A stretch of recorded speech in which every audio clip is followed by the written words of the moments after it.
Let's talk about the act of giving. We all think we know what it is, right? But what if giving was more than just charity? What if it was a kind of spiritual technology, a finely tuned art form designed for the ultimate transformation of your own mind? Well, today we're going to dive into that very idea.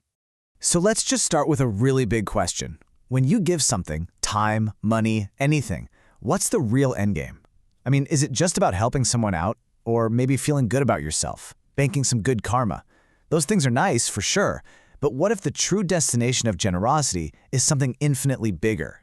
And boom, here's the answer. From the Bodhisattva's perspective, the whole point of giving isn't just to patch up the world's problems. The ultimate goal, the big prize, is to completely perfect your own mind, to untangle every last knot of selfishness, and to achieve the highest state a being can possibly reach, supreme enlightenment. Giving, it turns out, is a direct path to get there. Now, there's a name for this practice. It's called Dana Paramita, which means the perfection of giving. And I love the metaphor here.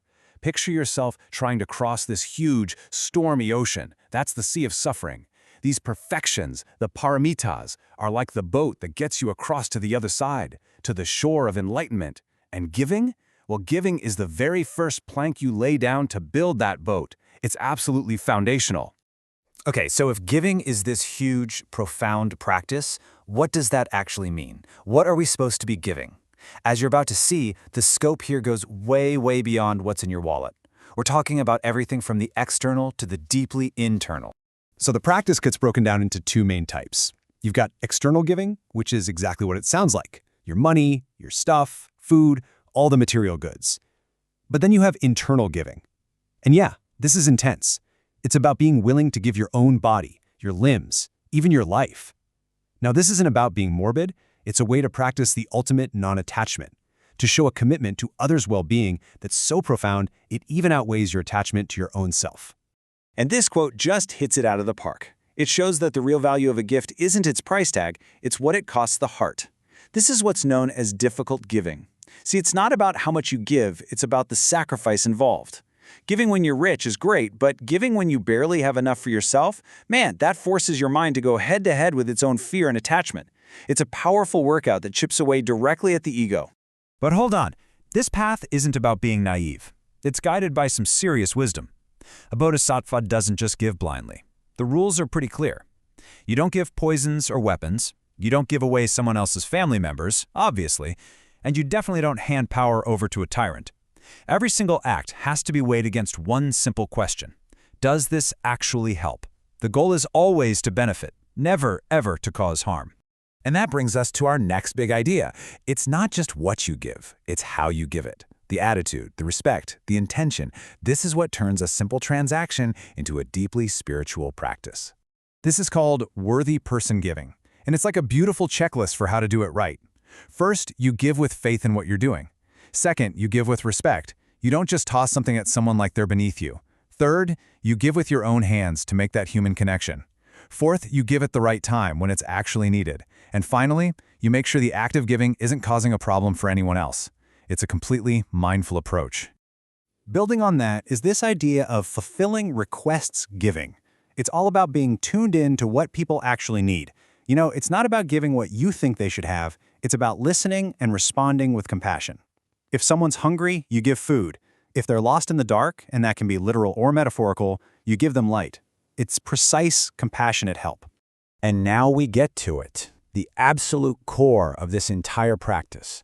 The one thing that holds all the transformative power. It's not the gift. It's not even how you give it. It's the why. It's the purity of your motivation, what's going on in your heart and mind when you make the gift. This is the highest level. It's called pure giving. And just look at the themes here. We're talking about giving spontaneously, with joy and with total selflessness. You give without expecting anything back. No thank you, no praise, not even good karma. You give to a friend with the exact same feeling you'd give to an enemy. And the most crucial part, you dedicate the whole act not to some little personal benefit, but to the ultimate goal of enlightenment for everyone. This is where giving really becomes the path to freedom. So when you take all these different pieces, the scope, the art, the motivation, they all come together to form this beautiful 9-part framework for the practice of giving. And here's the whole roadmap laid out. You can really see how it builds on itself, right? It starts with the basics, giving your own stuff without being greedy, and it climbs step by step all the way up to that peak of pure giving, where your motivation is totally selfless. So this isn't just a list, it's a complete path for turning a simple act of generosity into a profound tool for spiritual growth. And this really is the ultimate promise of the practice. It's not just about being a good person. The teaching is crystal clear. By truly mastering this art of giving, a person can achieve the highest goal imaginable. What that means is that every single act of generosity, when it's guided by this kind of wisdom, becomes a direct step toward your own perfect enlightenment. So as we wrap up, I'll leave you with this question to chew on. Thinking about those 9 aspects we just went through, from giving what's scarce all the way to giving with pure joy, which one of those feels like the biggest challenge for you? Which one makes you squirm a little? Because according to this wisdom, that area that challenges you the most, well, that also holds the key to your greatest opportunity for growth. Thanks for exploring this with me.